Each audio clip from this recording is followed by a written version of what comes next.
Boa noite.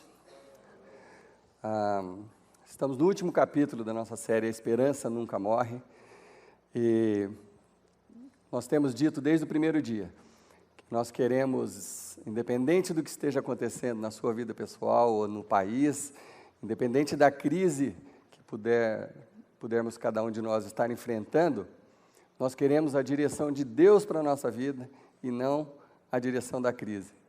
Nós queremos que Deus nos dê a saída para qualquer situação que eventualmente venha acontecer na minha vida, na sua vida, na saúde, nas finanças, nos relacionamentos. E é isso que nós temos estudado durante essa série. E no primeiro capítulo dessa série, eu disse que em muitas ocasiões, talvez na grande maioria das vezes, quando estamos passando por uma dificuldade ou uma crise, é um momento maravilhoso, uma oportunidade maravilhosa de crescimento. Não disse nem naquele capítulo, nem estou dizendo agora que é uma coisa agradável passar por crise, jamais. É muito ruim.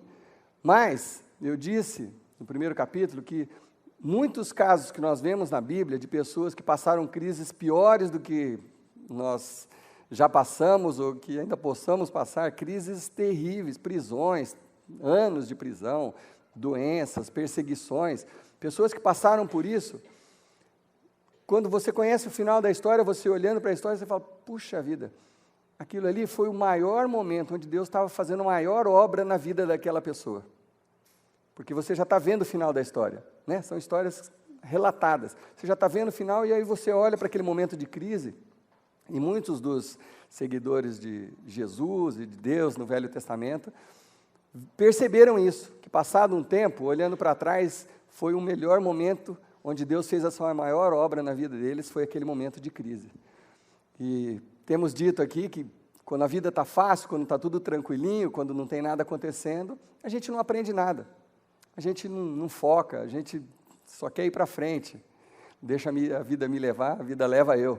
A gente pensa assim, mas quando acontece alguma coisa, Deus consegue a nossa atenção especial quando a gente está passando por crise. E no segundo capítulo, eu falei de coisas bem práticas, da gente fazer uma autoanálise no momento de crise. E dei alguns passos bem práticos para você olhar para dentro de você, não ficar tentando achar o problema fora.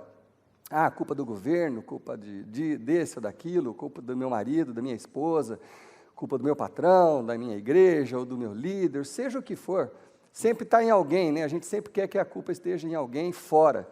E no segundo dia nós levamos vocês e nós mesmos a uma reflexão para que olhássemos para dentro de nós. Uma autoanálise mesmo. O que a gente podia fazer de prático no meio de uma crise. E o terceiro capítulo, que foi semana passada, nós falamos sobre o que fazer durante a crise. Se quem sabe essa crise que a gente está enfrentando seja um grande momento onde Deus está trabalhando nas nossas vidas por um amadurecimento, por alguma coisa importante, como que eu passo por isso? No momento que eu estou vivendo, que estamos vivendo, que estivermos vivendo, o que eu faço no momento de tempestade, no momento de deserto, durante a crise? E aí nós aprendemos como orar a Deus no momento de crise. Que é no momento onde você aprofunda a sua oração, onde você vai fundo no problema. Você sai da superfície e aprofunda. Foi isso que a gente viu na semana passada. Basicamente, nós estamos querendo dizer o seguinte: não permita que algo que você não pode controlar, como uma crise externa, ou com problema na saúde, ou com um problema nas finanças, ou no relacionamento, não permita que algo que você não pode controlar, controle a sua vida, suas emoções e seus relacionamentos. O que nós queremos dizer com isso? A gente não deveria permitir que qualquer tipo de crise mudasse a forma como a gente trata nossos filhos, nossa esposa, nosso marido, nossos amigos, em qualquer relacionamento que você tenha, na igreja, seja o que for. A gente não deveria permitir que a crise interferisse no nosso caráter, na forma da gente agir. É isso que nós estamos tentando descobrir, porque é fácil. Quando a vida está tudo certinho, tudo redondinho, eu sou bacana com você também. A vida está sendo boazinha comigo, eu sou bonzinho com você. Mas se a vida pisar na bola comigo, eu piso na bola com você. Aí não tem nada, aí você não aprendeu nada, não tem amadurecimento nenhum. Isso é fácil. O amadurecimento vem quando você aprende a viver além disso, né? E hoje, de uma forma especial, nós vamos encerrar com bastante esperança, com coisas para a gente levar para o resto da vida, para qualquer crise que a gente for enfrentar. Mas eu quero começar com um salmo. Eu queria que a gente memorizasse um salmo que é facinho de memorizar. É um salmo de Davi. Salmo 40, versículo 1 diz o seguinte: coloquei toda a minha esperança no Senhor, e Ele se inclinou para mim e ouviu o meu grito de socorro. Vamos falar todo mundo juntos? Coloquei toda a minha esperança no Senhor, e Ele se inclinou para mim e ouviu o meu grito de socorro. Mais uma vez, porque ainda está todo mundo meio... Vamos acordar? Vamos. Coloquei toda a minha esperança no Senhor, e Ele se inclinou para mim e ouviu o meu grito de socorro. Nosso desafio nessa série e hoje e para o resto da vida é o que fazer, como manter as esperanças independente das circunstâncias. Esse é o nosso desafio. Como continuar com o coração esperançoso, com o caráter intocável durante a crise. Esse é o nosso desafio e é aquilo que a gente precisa fazer quando a vida está indo no sentido contrário. Puxa, era para a minha vida estar indo aqui, pô, eu planejei tudo, era para estar indo assim, assim, assim, de repente, virou. Como que eu vivo cheio de esperança, mesmo quando a vida não está nos caminhos que eu planejei? Para ajudar a gente a compreender um pouquinho mais do que a gente quer aprender hoje, eu fui lá no dicionário ver o que é esperança. Porque a gente tem eu gosto de definir bem as palavras, porque ajuda a gente entender melhor o que a gente precisa aprender. Esperança é aquilo que é uma coisa, ou aquele de que se espera algo, em que se deposita expectativa. Quer dizer, são coisas ou pessoas onde você deposita a sua esperança. Você olha para o seu futuro, essas coisas ou pessoas estão lá no seu futuro. É isso que é esperança. Você olha para o seu futuro e você fala, puxa, eu preciso daquela pessoa no meu futuro, eu preciso me casar com aquela pessoa, eu preciso terminar essa faculdade para fazer isso, para arrumar aquele emprego, eu espero que eu vou ser um profissional bem-sucedido, porque eu estou estudando isso aqui, meu caminho é esse, aí eu vou arrumar um trabalho, eu olho para o futuro, aquilo ali está a minha esperança. Ou então, a gente deposita a nossa esperança nas nossas próprias habilidades. A esperança é mais ou menos como uma escada que você apoia em alguma convicção. A esperança simbolicamente, nós vamos usar hoje aqui esse simbolismo, é como uma escada que você apoia em alguma convicção, em alguma parede de alguma convicção. Ninguém faz isso com consciência de que está fazendo isso. Isso a gente não faz, ninguém pensa em fazer isso, mas a gente acaba fazendo. Nos apoiando em alguma convicção que a gente tem. Quando a gente era pequeno, quando eu e você éramos pequenos, nossa esperança, a maioria de nós pelo menos, estava nos nossos pais, né? Quando você é pequenininho, seu pai é um herói, sua mãe é fantástica, eles fazem tudo para você, então assim, sua esperança está ali. Aí você começa a crescer, vira um adolescente, aí o pai já não é tão legal assim, eu estou enfrentando isso na minha casa, a mãe já não é aquela maravilha, aí você já precisa mudar a sua escada de lugar, então talvez seja o estudo. A próxima coisa que você... minha profissão, eu quero estudar isso aqui, então eu encosto a minha escadinha na minha profissão. Ou então num talento, né? Pessoas extremamente talentosas falam, não, eu já estou com o futuro garantido, porque eu jogo muito futebol, eu toco muito bem, eu canto, ou eu tenho facilidade com matemática. A gente vai apoiando a nossa escadinha em alguma outra coisa. Mas sempre a gente tem alguma coisa inconscientemente, eu não estou falando que isso é consciente, mas a gente faz isso. Ou pessoas que são extremamente bonitas, confiam na beleza, aquela beleza vai abrir portas a vida toda e vai te facilitar aqui e ali, conseguir as coisas que você precisa.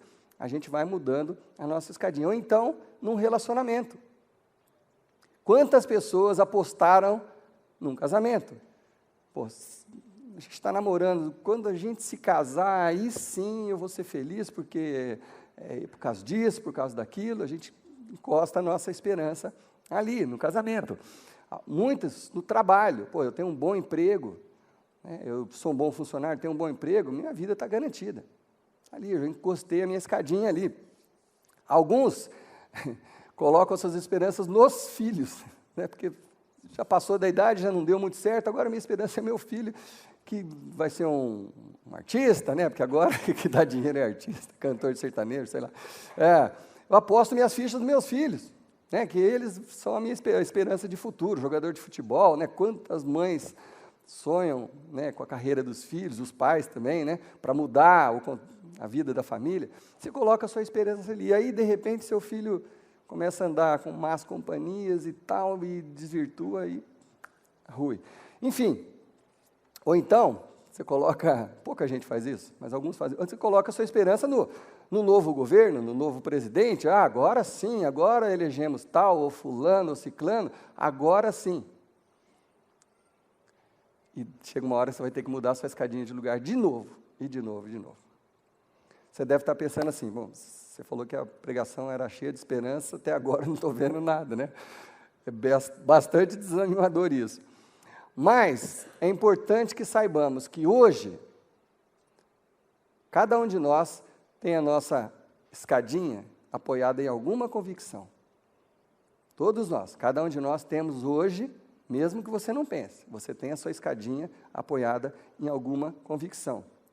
E você vai subindo a escada, vai subindo até se desapontar com o relacionamento, com o trabalho, com a saúde, seja lá onde você encostou a sua escadinha. Você vai subindo ela até que você se desaponte. É fatal que você, em algum momento, acabe se desapontando. Então, a nossa pergunta é, como manter a esperança num mundo que aparentemente não tem esperança? Como? A Bíblia fala o tempo todo, do Velho ao Novo Testamento, que a gente deveria colocar a nossa esperança em... Aonde? Em Deus. O tempo todo. Isso não é novidade. A Bíblia fala do Velho ao Novo Testamento. O salmista, no salmo que a gente leu ali, coloquei minha esperança no Senhor e Ele se inclinou para mim. Onde que eu coloquei? O salmista colocou a esperança? No Senhor, em Deus. Está lá, no Velho Testamento está cheio, cheio, cheio. No Novo Testamento, o apóstolo Paulo, falando para o discípulo dele, Timóteo, ele fala assim, Timóteo, deixa eu te dar uma dica importante. Vai lá falar com aquelas pessoas ricas da sua comunidade, dá um recado importante para eles. Olha o que Paulo pede para Timóteo falar. Ordene aos que são ricos no presente mundo, que não ponham a sua esperança na incerteza das riquezas, mas em Deus, que tudo nos provê ricamente. Paulo está falando que nem o dinheiro, aquele onde a maioria das pessoas coloca a sua esperança, né? O dia que eu tiver isso, ou ganhar tanto, ou que eu tiver essa promoção, e o meu salário for esse, tudo vai estar resolvido. E Paulo está falando, e provavelmente você já sabe, que não adianta, né? Porque quantas vezes você vê gente, uma hora tem muito, outra hora está na cadeia, nós estamos vendo muito isso hoje em dia, né? De pessoas. Mas, enfim, não precisa ser por corrupção, mas um dia você tem, outro dia você não tem. Então, nem o dinheiro, que é aquilo onde muitas pessoas colocam sua esperança, Paulo está falando, não adianta, não adianta.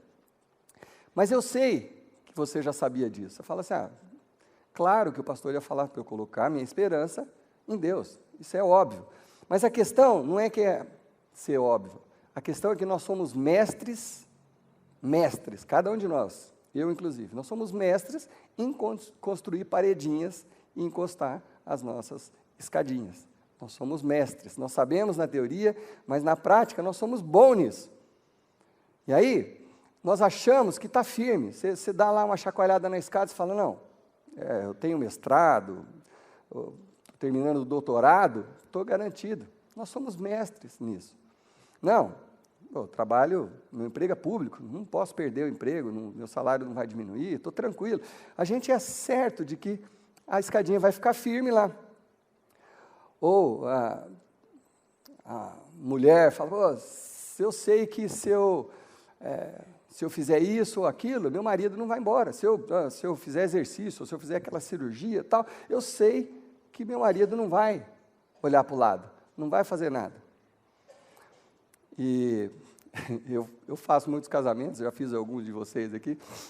Na parte dos votos, né, hoje em dia está assim, você fala assim, promete ficar junto e tal, na saúde, na alegria, na tristeza, até que alguma outra pessoa apareça na sua vida. Tá ficando meio assim o negócio, né? Até que alguém apareça na sua vida e mude tudo de novo, e aí a sua escadinha, rui de novo. Tem sido assim, tem sido assim. E aí você ora para Deus, Deus, por favor, fortalece os pés da minha escadinha, não deixa ela cair, né? Abençoa minha empresa para que eu nunca seja mandado. Você ora desse jeito, aí Deus olha para mim e para você e fala assim, não vai dar certo, não vai funcionar. Não é assim que as coisas são. Não é assim que as coisas são. Esse mundo é um mundo quebrado. É um mundo quebrado. Desde que o pecado entrou nesse mundo, esse mundo é quebrado. Não vai funcionar. Não vai funcionar, as coisas não são assim. Então hoje a gente vai ler alguns versículos já vou adiantando, eles são bem complicados, que é o apóstolo Paulo escrevendo. O apóstolo Paulo era um mestre da lei, sabia tudo. Então, no livro de Romanos, capítulo 8, são versículos difíceis. Eu vou tentar o máximo que eu puder fazer com que fique claro, mas Paulo fala exatamente sobre isso. Paulo fala com uma clareza absurda sobre isso, se você entender o contexto, e eu vou tentar ajudar vocês. Eu sei que algumas pessoas prefeririam que eu não conseguisse ser tão claro assim, ficasse uma névoa, porque a gente confunde, às vezes, uma incompreensão com profundidade, não é verdade? Não é verdade que a gente é assim? Fala assim, nossa, hoje a palavra foi profunda, eu não entendi nada, mas foi muito. Eu vou tentar simplificar o máximo que eu puder, para que você entenda, porque são versículos complicados. Mas o que Paulo está dizendo é que o pecado impactou o mundo e a humanidade de uma forma definitiva para o mal. O pecado trouxe o mal, a doença, as perdas, as falências. O pecado foi o que trouxe isso. Porque Deus tinha dado para o homem e para a humanidade uma única regrinha.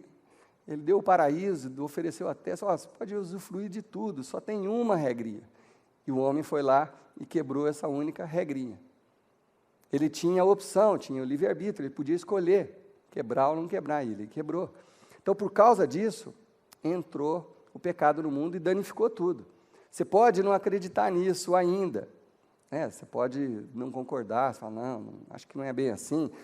Você pode... É como você pode discordar de alguma outra coisa, você pode discordar da lei da gravidade, você pode discordar do que você quiser, você pode fazer passeata, organizar uma ONG e tal, mas uma hora você vai perceber que isso é verdade, isso aconteceu, por isso que a gente sofre as consequências até hoje. E aí Paulo fala disso de uma forma interessantíssima. Ele fala assim, no versículo 19 do capítulo 8 de Romanos, a natureza criada aguarda com grande expectativa que os filhos de Deus sejam revelados. Pois ela quem? A natureza criada, eu, você, todas as coisas, a natureza foi submetida à futilidade. Depois que entrou o pecado, a natureza foi submetida à futilidade. Na esperança de que a própria natureza criada será um dia libertada da escravidão da decadência em que se encontra. O que Paulo está falando aqui para a gente? Que a natureza criada, tudo que foi criado por Deus, se encontra num processo de decadência. Eu sei que isso não é animador, daqui a pouco talvez seja animador. Isso não é animador, mas a gente precisa olhar com verdade para as coisas. Paulo está falando, toda a natureza criada, tudo, nós, eu, você, tudo, estamos condenados, estamos escravizados pela decadência. É triste isso, mas é verdade. Eu olho no espelho lá na minha casa, cada dia aumenta os cabelos brancos, as ruguinhas. Já não consigo mais correr tanto quanto eu corria há uns 10 anos atrás. É normal.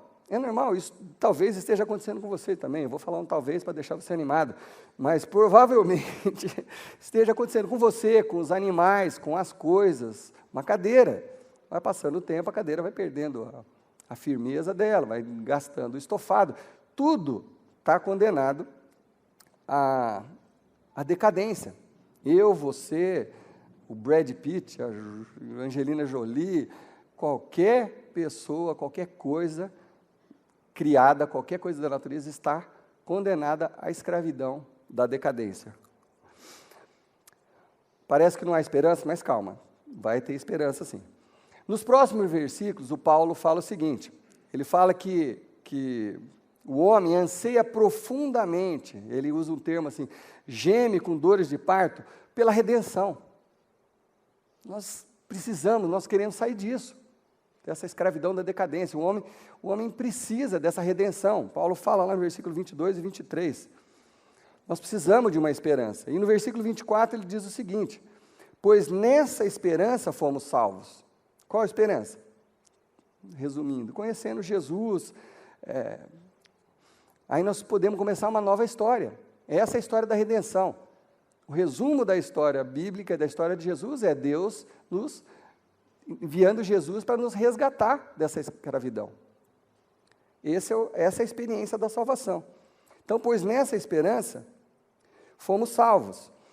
Mas a esperança que se vê, não é esperança. Quem espera por aquilo que está vendo?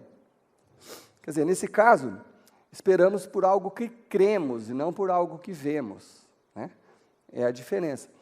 A nossa esperança não pode se limitar às coisas que nós estamos vendo, porque as coisas que nós vemos com os nossos olhos estão condenadas à escravidão da decadência. Então, nossa esperança não está nas coisas que nós vemos com esses olhos, mas nas que nós não vemos. 25, mas se esperamos o que ainda não vemos, precisamos aguardar com muita paciência.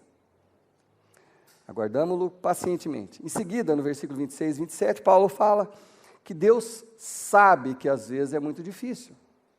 Paulo fala que Deus sabe que nós temos dificuldade de esperar. É difícil ter esperança num mundo do jeito que é o mundo de hoje. E que Deus entende a nossa dor. Está lá no versículo, depois você lê todos os versículos na sua casa, lê Romanos 8 por completo. Mas Paulo diz que o próprio Espírito de Deus intercede por nós na nossa angústia. Quando a gente não sabe orar, sabe aquela situação que a gente enfrenta às vezes, que você não tem forças para orar? Sabe, aquela noite que você está angustiado ao extremo, que você não consegue dormir, você anda de um lado para o outro, não tem nada que te acalme, e você sabe que você deveria orar, mas você não tem força para aquilo. Paulo fala, Deus sabe disso, e tanto é que o próprio Espírito de Deus, às vezes, intercede com gemidos inexprimíveis a Deus por nós. Mas logo em seguida, vem um versículo que nós citamos nessa série desde o primeiro dia. Porque nós sabemos que Deus age em todas as coisas para o bem daqueles que o amam, dos que foram chamados de acordo com o seu propósito. Então, Paulo vem com uma pergunta, ele fala assim, então, diante de tudo isso, o que diremos, pois, diante de todas essas coisas? O que significa isso que Paulo está tentando explicar? Significa que aquele que não poupou o seu próprio filho, versículo 32, mas o entregou por todos nós, como, Paulo pergunta, como esse que fez isso com o próprio filho por nós, como não nos dará juntamente com ele e de graça todas as coisas? Não é uma pergunta maravilhosa?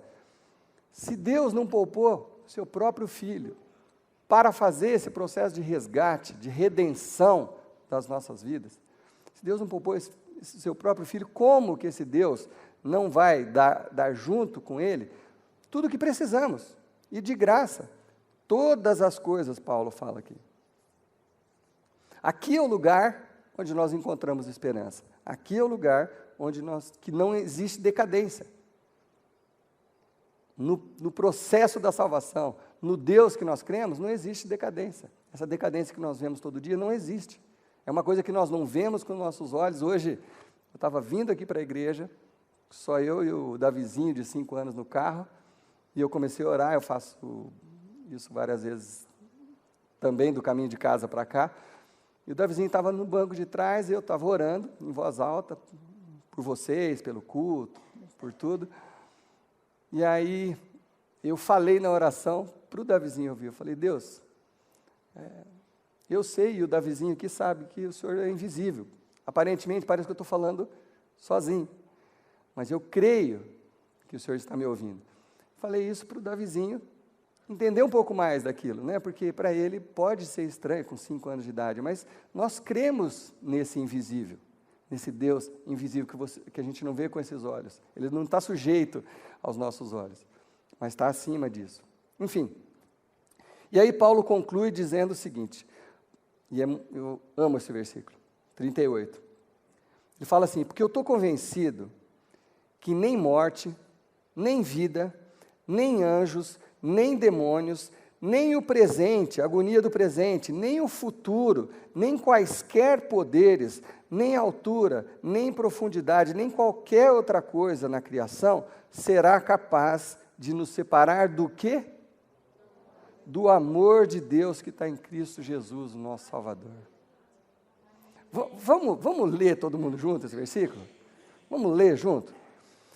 Pois eu estou convencido de que nem morte, nem vida, nem anjos, nem demônios, nem o presente, nem o futuro, nem quaisquer poderes, nem altura, nem profundidade, nem qualquer outra coisa na criação será capaz de nos separar do amor de Deus que está em Cristo Jesus, nosso Senhor. Amém.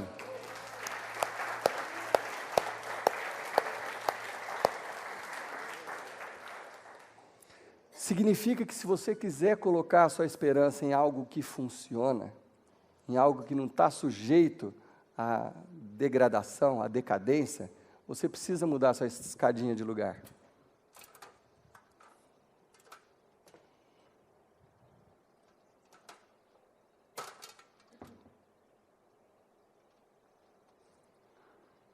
Eu preciso mudar de lugar. Você precisa mudar de lugar. E o que significa isso na prática? É viver com outros valores, com valores eternos, e não passageiros, que estão no processo de decadência. Significa, na prática, que você vai continuar amando intensamente, intensamente, mas quando você não for correspondido, você não perde a esperança.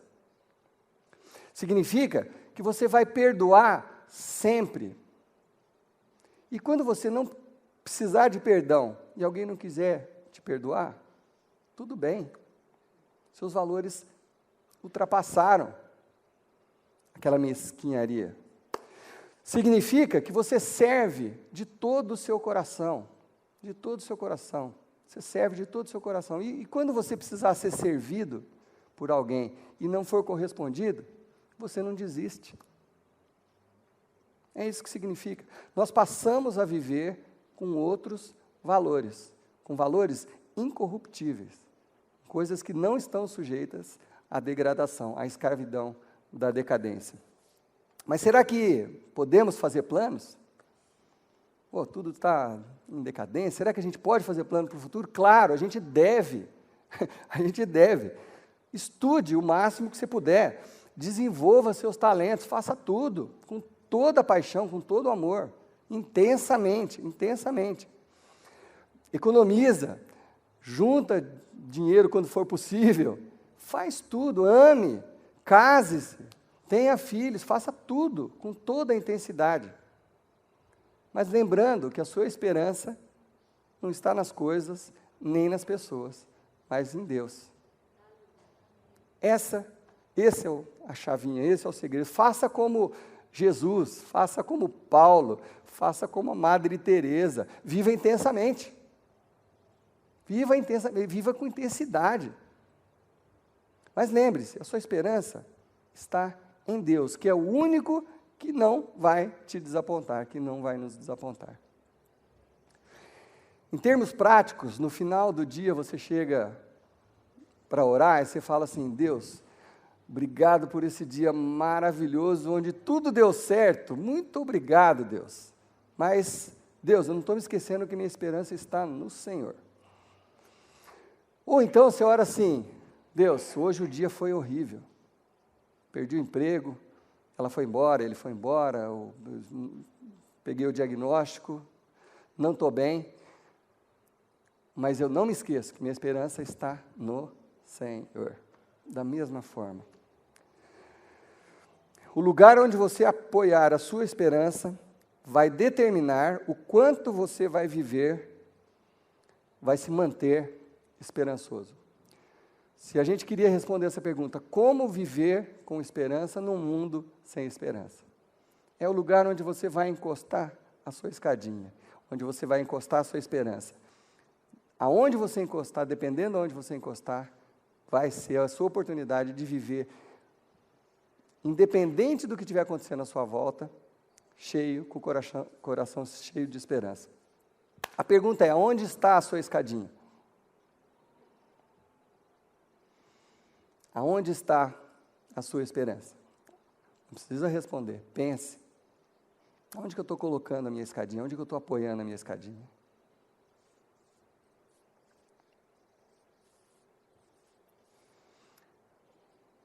No novo pacote econômico que vem por aí, ou um novo ministro, numa promoção, que se sair essa promoção, ou aonde está a sua escadinha? Você deve ter planos, você deve ter sonhos, mas saiba que você pode se desapontar. Você pode se desapontar, dependendo de onde estiver a sua escadinha. A única forma da gente viver fora das crises, como eu brinquei na semana passada, não vou participar disso aí. A única maneira de viver fora da crise é você colocar sua esperança no amor infalível de Deus. É a única forma. E aí, quando o chão começar a se abrir diante de você, você fala assim: a minha esperança não está nisso aqui. Minha esperança está no amor de Deus, que é infalível, que é incorruptível. E esse Deus promete que aquele que não poupou seu próprio filho, mas entregou por todos nós, como esse Deus não dará juntamente com ele e de graça todas as coisas? É aqui que está a minha esperança, e aqui que deveria estar a sua esperança. É assim que nós podemos viver esperançosos no mundo sem esperança. Amém? Vamos pedir a Deus, então, que nos ajude? Paizinho, mais fácil é falar do que a gente sair daqui e levar a sério essas palavras que são tuas, Senhor Deus. Colocar em prática nas nossas vidas. Isso nem sempre é fácil. No entanto, Deus, é tão claro, e nós, com um pouquinho de convivência nessa vida, já aprendemos que as coisas estão sujeitas à corrupção, à degradação. E que se a gente apoiar a nossa esperança, a nossa escadinha nessas coisas ou pessoas, nós vamos acabar nos frustrando. Portanto, Deus, nos ajude a lembrar que, independente do que estiver acontecendo à nossa volta, a nossa esperança está em Ti, Senhor. Em Ti, no Teu amor para conosco. Aquele amor que enviou Jesus para morrer na cruz pelos nossos pecados e nos restaurar, nos dar uma nova vida. Ajude-nos, Senhor Deus, a não só nos lembrarmos, a praticar essa verdade. Vivermos cheios de esperança, Senhor Deus, cheios de esperança em Ti, Pai, porque o Senhor nunca vai falhar, nunca vai falhar. Eu oro por cada um dos meus irmãos, Pai, para que o Senhor nos abençoe com essa verdade, que ela cristalize nas nossas mentes e nos nossos corações, Pai, para que possamos viver acima de qualquer crise, acima de qualquer situação, em nome do Senhor Jesus Cristo. Amém.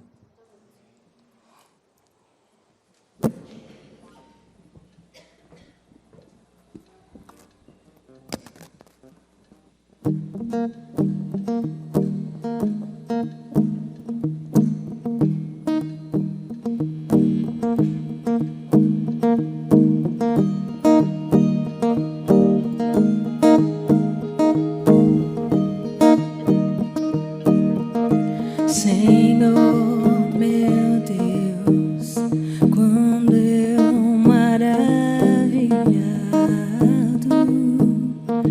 contemplo a tua imensa criação, a terra e o mar e o céu tudo estrelado, me vem falar da tua perfeição. Então minha alma canta-te, Senhor. Grandioso és tu, grandioso és tu.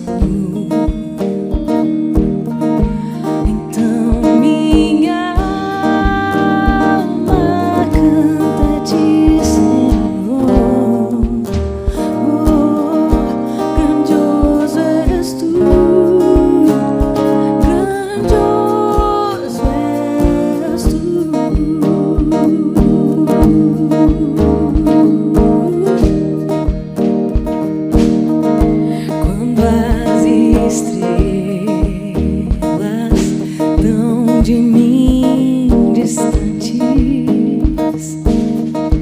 vejo a brilhar com vívido esplendor. Relembro, ó Deus, as glórias cintilantes que meu Jesus o meu amor. Então minha alma canta-te, Senhor. Oh, grandioso és tu, grandioso és tu. Então minha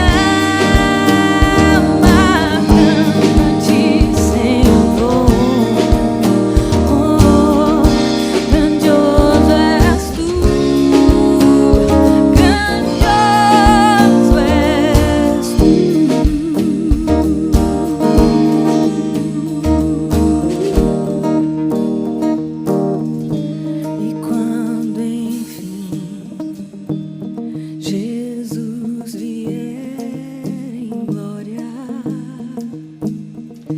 e ao lar celeste, então me transportar, adorarei prostrado e para sempre. Grandioso és tu, meu Deus, hei de cantar. Então minha alma canta-te, Senhor. Oh, grandioso és tu,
Uma semana abençoada a todos vocês. E semana que vem, uma nova mensagem, promessas. Venha e traga um amigo. Deus os abençoe.